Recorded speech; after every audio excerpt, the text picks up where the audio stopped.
एक पार्टी सभी की पार्टी है, बूथ अध्यक्ष से लेके तो देश के प्रधानमंत्री तक, ये सभी पॉलिटिकल ये सभी अपने कार्यकर्ताओं की पार्टी है। ये पार्टी इतिहास में कोई भी नेता के दहलीज के अंदर नहीं गई। ये पार्टी कार्यकर्ताओं की पार्टी है, इसलिए स्वाभाविकता से कार्यकर्ताओं को संभाला जाता है और कार्यकर्ताओं के साथ में लिया जाता है।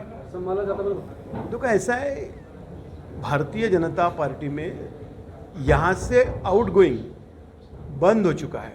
आज यदि आप सम्मेलन में देखोगे तो भारतीय जनता पार्टी में आने वालों की कतार लगी है, क्योंकि मोदी जी के नेतृत्व पे, भारतीय जनता पार्टी के संगठन पे कार्यकर्ताओं का तो विश्वास है ही, उससे ज़्यादा आम आदमी का विश्वास है। इसलिए ये पार्टी के ऊपर में निष्ठा रखने वाली कार्यकर्ताओं की फौज है। इसमें आप जो पूछ रहे हैं कि ये पार्टी से कोई बाहर जाएगा, ये पार्टी में अंदर आने की होड़ लगी है भैया, बाहर आने का कोई सवाल ही नहीं बनता है। भारतीय जनता पार्टी ये समंदर है, ये बहुत बड़ी पार्टी है। स्वाभाविकता से आप जो कह रहे हैं, इसका विषय का जिक्र हर जगह होगा, इसकी चिंता भारतीय जनता पार्टी करेगी। लेकिन मैं आपको फिर से दोहराता हूँ कि ये कार्यकर्ताओं की पार्टी है। ये पार्टी कार्यकर्ताओं ने अपने खून से सींची हुई पॉलिटिकल पार्टी है। ये पार्टी किसी एक नेता की पार्टी, मुझे आप समझा के बताओ कि और पॉलिटिकल पार्टी में उसके बाद में नेता कौन होगा ये तय है। भारतीय जनता पार्टी में नहीं रहता। भारतीय जनता पार्टी है कार्यकर्ताओं की पार्टी। इसमें ठीक सा जवाब है, आप ढूंढ लोगे तो मिल जाएगा। चुनाव को देखो, पूरे महाराष्ट्र में अभी एक ही मुद्दा है। यदि आप सर्वे करोगे तो महाराष्ट्र में जो सरकार अभी आई है, वो 2.5 साल के बाद ऐसी सरकार आई है जो कस के दौड़ रही है, जो किसानों के लिए काम कर रही है, जो युवाओं के लिए काम कर रही है, जो डेवलपमेंट के लिए काम कर रही है। जो सरकार 24 घंटे काम कर रही है, ऐसी सरकार भी महाराष्ट्र में आई है। इसलिए ये गवर्नमेंट का परफॉर्मेंस, भारतीय जनता पार्टी का संगठन और हमारा इलेक्शन मैनेजमेंट का स्किल, ये 3 मुद्दों के लेकर हम 2024 का चुनाव जीतेंगे। पार्टी का बूथ के अध्यक्ष से लेके तो अब देश के प्रधानमंत्री तक सब काम करेंगे। ठीक है, भारतीय जनता पार्टी का खुद पे सबसे ज्यादा विश्वास है। हमारे साथ जो जुड़ता है, हमारे में इतनी ताकत है, हमारे ऊपर इतना विश्वास है खुद के ऊपर में, वो हमारे जैसा हो जाता है। अब लोग ऊपर से आकाश से तो नहीं आएंगे, लेकिन हम ये पूरी तैयारी करते हैं, जो हमारे साथ में आते हैं उनको हम हमारे जैसा बनाते हैं। भारतीय जनता पार्टी यह आम आदमी के कल्याण के लिए काम करने वाली पार्टी है, और भारतीय जनता पार्टी ने जो काम किया है वो लोग देख रहे हैं, सारे देश में देख रहे हैं, सारे महाराष्ट्र में देख रहे हैं। तो मीरा भाईंदर में तो पक्का देख रहे हैं, क्योंकि यहाँ की जनता सूझबूझ वाली जनता है, होशियार है, समझदार है, और उन्होंने सही निर्णय सही समय पे लिया है। मुझे पूरा विश्वास है। भारतीय जनता पार्टी का 44वां स्थापना दिवस था और समस्त पार्टी के कार्यकर्ता और पदाधिकारी इस कार्यक्रम के अंदर बड़े उत्साह के साथ में उपस्थित हुए। आज कार्यकर्ताओं का एक मेळावा आयोजित किया गया था, और इस कार्यक्रम के मुख्य रूप से आज हमारे भारतीय जनता पार्टी के प्रदेश के वरिष्ठ नेता आदरणीय आमदार श्री श्रीकांत जी भारतीय, जो कि महाविजय 2024 के प्रमुख भी है, इन्होंने आज कार्यकर्ताओं को अपना अमूल्य मार्गदर्शन दिया और भारी उत्साह कार्यकर्ताओं के मन में देखने को मिला। देखिए, इस तरीके के कार्यक्रम की ना ही जानकारी प्रदेश के अध्यक्ष को है या प्रदेश के नेताओं को है, और ना ही मुझे जिलाध्यक्ष के तौर पर इस चीज़ की कोई जानकारी है, और ना ही प्रदेश से कोई नेता जाने वाला है, ना ही जिला से कोई कार्यकर्ता जाने वाला है। ऐसे कोई कार्यक्रम नहीं।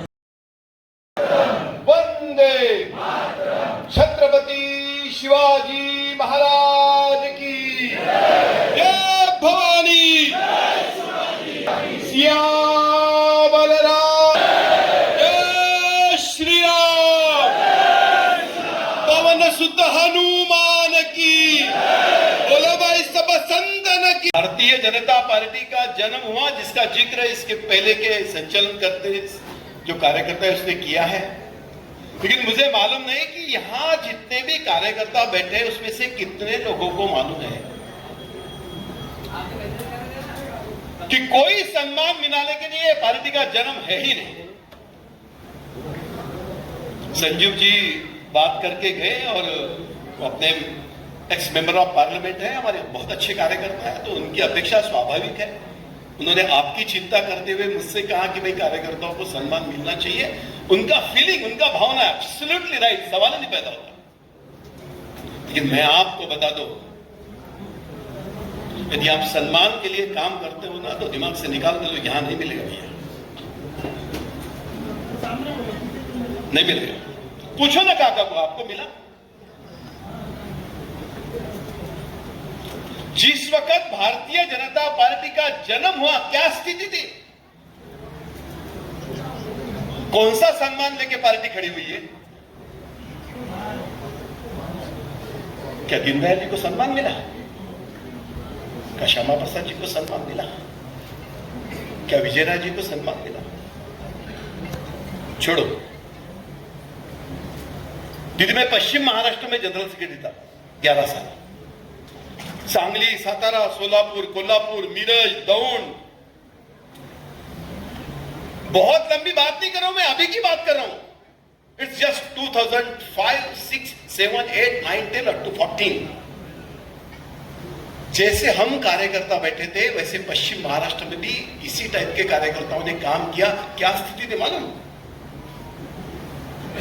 भारतीय जनता पार्टी का जिसके पास पद होता था उसका गन्ना खेती से नहीं उठाया जाता था, उसके घर में पुलिस भेजी जाती थी, उसके घर के ऊपर में कारखाने के लोग भेजे जाते थे। यदि वो हो गया भारतीय जनता पार्टी का पदाधिकारी तो उसको 24 घंटे के अंदर कहा जाता था तू भाजपचं काम सोड, तेव्हा तुझं ऊस उचलतो। कौन सा सम्मान था? तुम्हारे और हमारे पुरखों ने कोई सम्मान के लिए भारतीय जनता पार्टी में काम नहीं किया।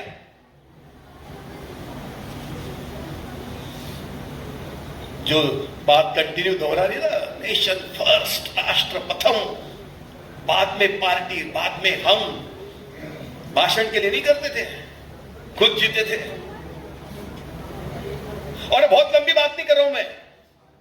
और आप यदि रोज टीवी देखते हैं तो क्या चल रहा है पश्चिम बंगाल में? कौन सा सम्मान मिल रहा है? केरल में कौन सा सम्मान मिल रहा है? आज भी भारतीय जनता पार्टी का कार्यकर्ता जहां कहीं भी संघर्ष में काम कर रहा है, कोई सम्मान नहीं मिल रहा है साहब। संघर्ष है। और कौन सा संघर्ष है? खुद की जान दांव पे लगा रहे लोग। पश्चिम बंगाल में जाके देखो, अभी भी भारतीय जनता पार्टी का झंडा जब कंधे पे होता है, सुबह बंदा जब घर से बाहर निकलता है, घर में मालूम नहीं होता आएगा कि नहीं आएगा। स्टिल अभी, क्योंकि भारतीय जनता पार्टी का जो डीएनए है, जो हमारा खून है ना, वो सम्मान का नहीं है, वो समर्पण का है, वो त्याग का है, वो तपस्या का है। हमारा डीएनए त्याग, तपस्या और बलिदान का है। तो सरकार सत्ता अभी आई है भैया।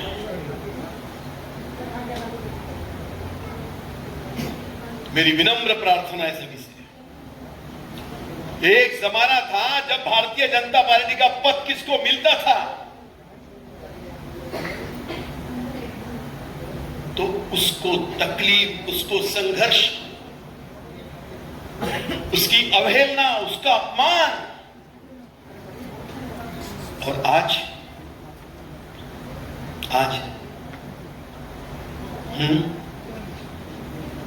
भारतीय जनता पार्टी का पद,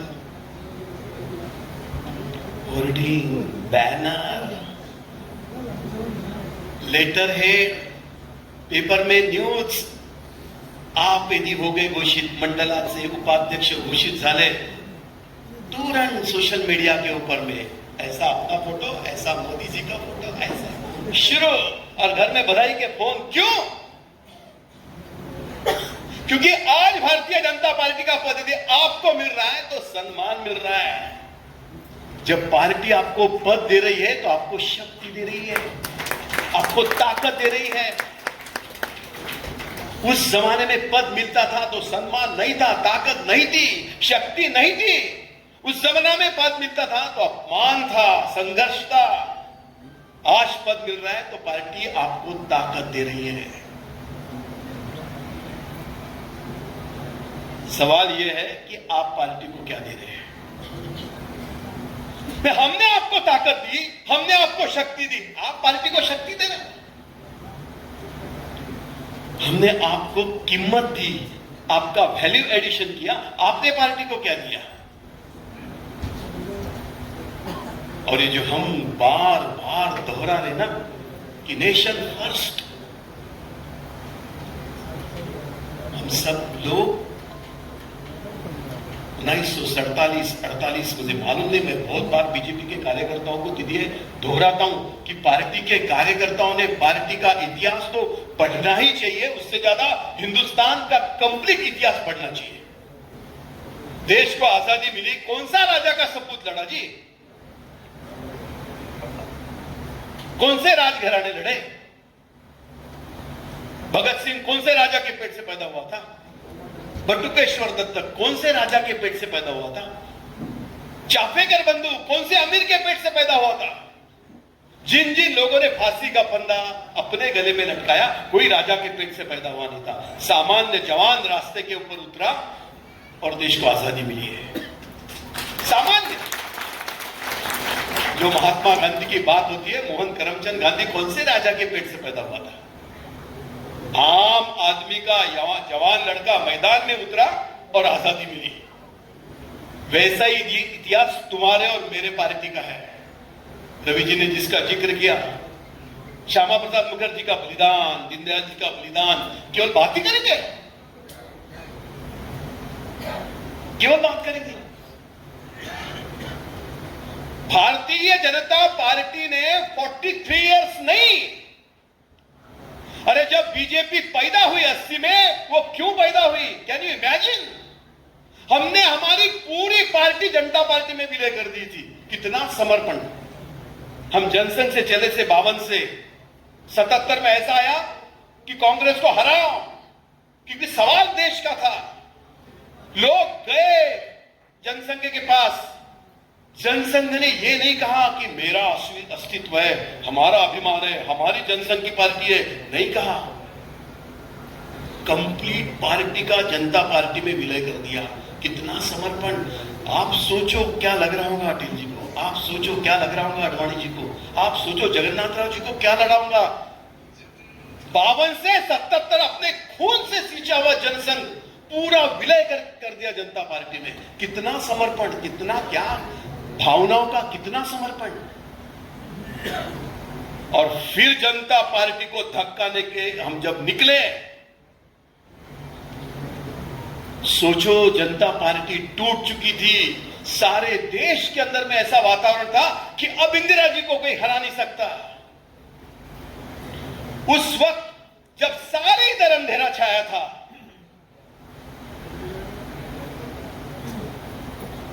तो मुंबई के समंदर के किनारे ने अटल जी ने कहा कि अंधेरा छटेगा, कमल खिलेगा, और कमल खिला, कमल खिला।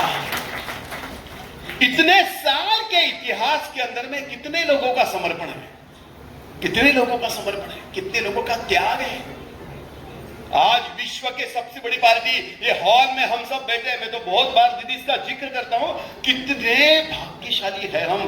क्यों नहीं समझती इसको कि जब हम ये हॉल में बैठे हैं तो विश्व का सबसे लाडला नेता, भारतीय जनता पार्टी का कार्यकर्ता, हिंदुस्तान का प्रधानमंत्री है।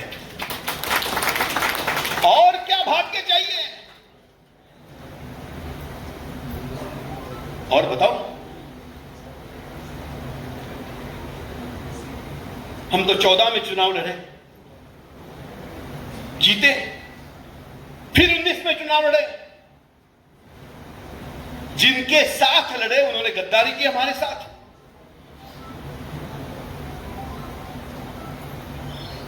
खुलेआम गद्दारी की। 13.5 कोटी महाराष्ट्र के जनता ने देवेंद्र जी के नेतृत्व में हमको चुन के दिया। रिजल्ट लगा, उसके तीसरे दिन शरद चंद्र पवार साहब कहते हैं, आम्हाला काही महाराष्ट्राने जनादेश दिला नाही, त्याच्यामुळे आम्ही सत्तेत येत नाही। ऑन रिकॉर्ड बोला, आपको तो नकार दिया था। 13.5 कोटी जनता ने जिनको धक्के मार से बाहर निकाला, उन लोगों ने षड्यंत्र करते हुए उद्धव साहब ठाकरे को कहा मुख्यमंत्री बनो तो या। गेले। गद्दारी किसने की? कोणी गद्दारी केली? 13.5 कोटी जनतेच्या भावनांशी गद्दारी केली तुम्ही। बालासाहब ठाकरे जी के जो हिंदुत्व का एजेंडा था उसके साथ गद्दारी की। फिर से सरकार आई। देखो, मैं आपको ये बता रहा हूं, आज का 6 अप्रैल भारतीय जनता पार्टी का स्थापना दिन है। हमको अटल जी का समर्पण मालूम है, हमको अडवाणी जी का समर्पण मालूम है, लेकिन 13.5 कोटी जनता के भावनाओं का आदर करने के लिए महाराष्ट्र के राजनीतिक इतिहास में अपनी भावनाओं का सबसे बड़ा बलिदान किसने किया होगा? तो देवेंद्र फडणवीस ने किया है।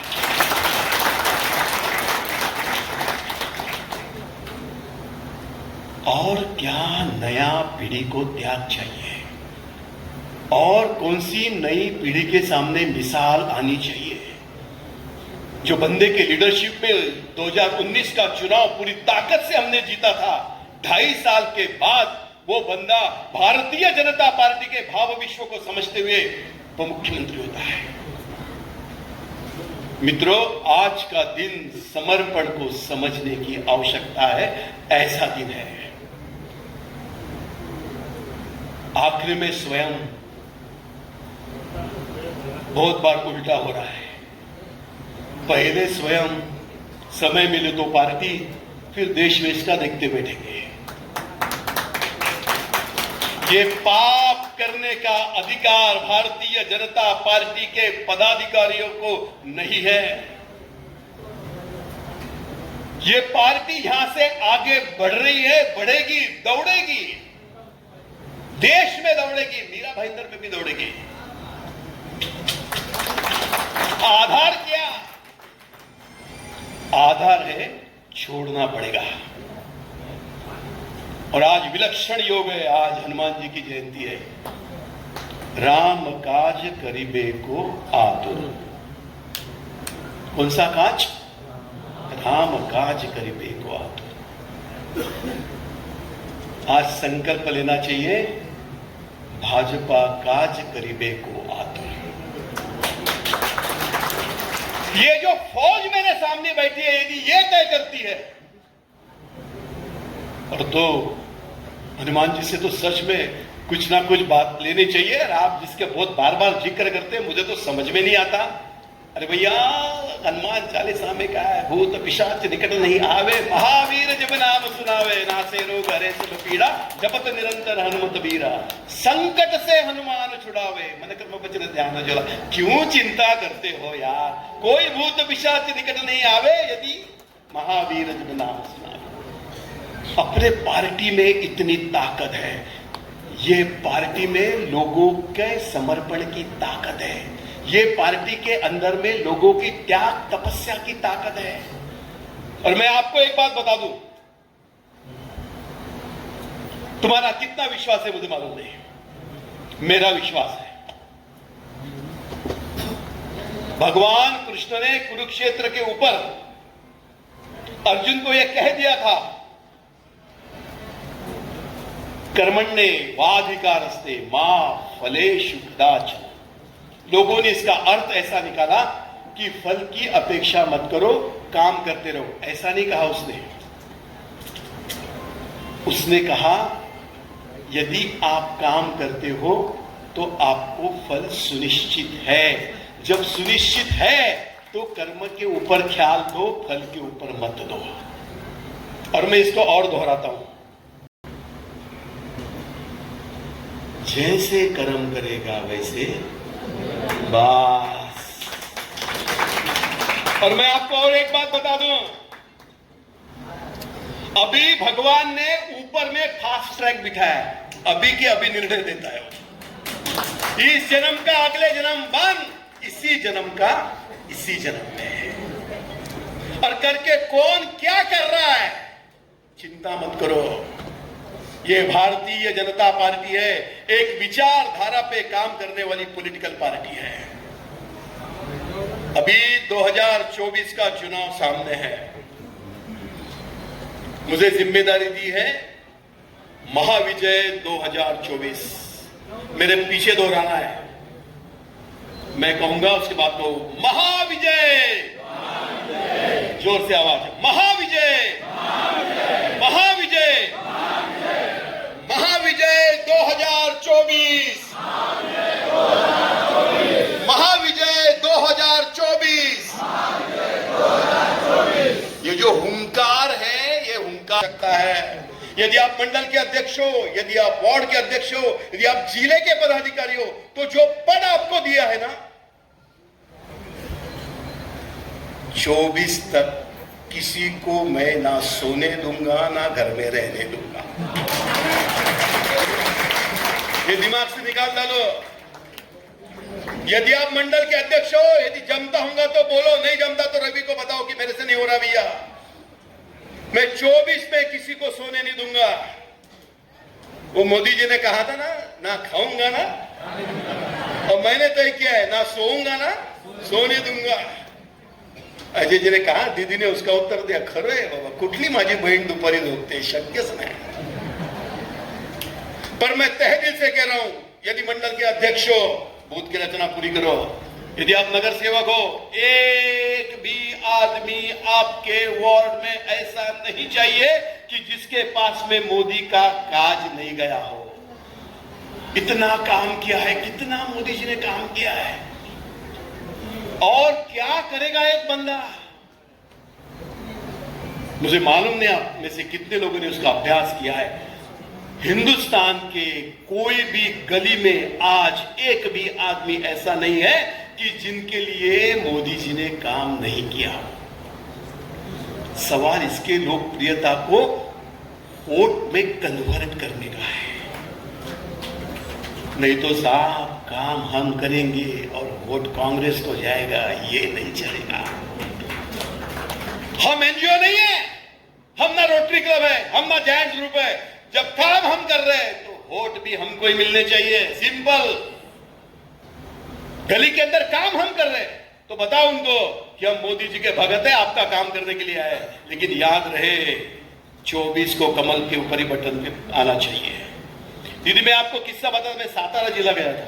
कराड़ के पास में एक छोटे से गांव के किनारे के ऊपर में एक बंदा खड़ा था और उसके बाजू में हमारी मुस्लिम समाज की एक बहन थी और एक सिलेंडर रखा होता पूरा लाल, और छोटा सा बच्चा उसके ऊपर बिठा था। मैं और भरत नाना पाटिल अपने जिले के अध्यक्ष हैं, उनके साथ में मैं गया, और जब मेरी गाड़ी क्रॉस हुई तो मैंने भरत को बोला, भरत नवीन सिलेंडर दिसते, जरा गाड़ी पीछे ले। हम थोड़ी गाड़ी पीछे ले, मैंने बोला कि यहीं रुक, मैं जरा चलते चलते अम्मी के पास जाता हूं। मैं अम्मी के पास में गया, मैंने कहा अम्मी तो नया सिलेंडर दिख रहा है। हाँ जी। किसने दिया? बोले मोदी ने दिया। अच्छा, तो आप तो मोदी को ही वोट करोगे। बोले हमारे यहां कहां खड़ा रहता है मोदी, वो तो यूपी में खड़ा रहता है। आप यकीन नहीं करोगे, I was become very disturb. इसका मतलब ये था कि उसको ये मालूम था कि सिलेंडर मोदी ने दिया है, लेकिन उसको ये नहीं मालूम था कि मेरे गांव का मोदी कौन है। ये सारी फौज जो मेरे सामने बैठी है, आप ये समझ लो कि हम सब अपने अपने गली के नरेंद्र और देवेंद्र हैं। हम उसको रिप्रेजेंट कर रहे हैं, इसलिए हमारे से अपेक्षाएं ज्यादा है। आज 6 अप्रैल है, मैं आपसे प्रार्थना कर रहा हूं, जरा खुल के मैदान में उतरे, नई चेतना के साथ उतरे, नए उत्साह के साथ उतरे, नए जल्लोश के साथ उतरे, नई ताकत के साथ उतरे, नए चेहरों के साथ उतरे। और इतना अच्छा मीरा भाईंदर में काम चल रहा है, मुझे मालूम है, लेकिन जिसका रवि जी ने जिक्र किया, छोटी छोटी छोटी बातों को छोड़ते आना चाहिए। It's a art of living, LEAVING, छोड़ते आना चाहिए। और दूसरी बात, it's a joy of giving, देने का आनंद आना चाहिए। और मुझे पूरे विश्वास है जिस ताकत के साथ और जो फौज में मेरे सामने देख रहा हूं, इतनी बड़ी संख्या में आप यहां पे आज आए हो, मुझे पूरा विश्वास है यदि ये ताकत मैदान में उतर जाए, ये शक्ति यदि मैदान में उतर जाए, तो मीरा भाईंदर में एक भी वार्ड ऐसा रह नहीं सकता कि जहां और कोई चुन के आए। सारे कमल चुन के आ सकते हैं, लेकिन सभी ने पूरी ताकत लगानी चाहिए। इसलिए मैं बहुत तो बात नहीं करूंगा, आज स्थापना दिन है, सारे मिलकर कुछ पक्का करेंगे। की धारा हम अंधियारे में उजियारा, हम उस बहार के झोंके हैं जो हरले सबका दुख सारा। जीना है शूल मिले तो क्या, पथ में अंगार जले तो क्या, जीवन में कहां विराम है, बढ़ना ही अपना काम है। आओ मीरा भाईंदर के सारे लोगों के सेवा के लिए हम सब मिलकर समर्पित होने की भावना रखें। और मैं माननीय रवि जी का तहे दिल से अभिनंदन करता हूं कि आपने इतनी तगड़ा कार्यक्रम रखा और मेरे जैसे सामान्य कार्यकर्ताओं को आपने बुलाया। बहुत बहुत धन्यवाद। इस वीडियो को लाइक करें, हमारे चैनल को सब्सक्राइब कर बेल आइकन जरूर प्रेस करें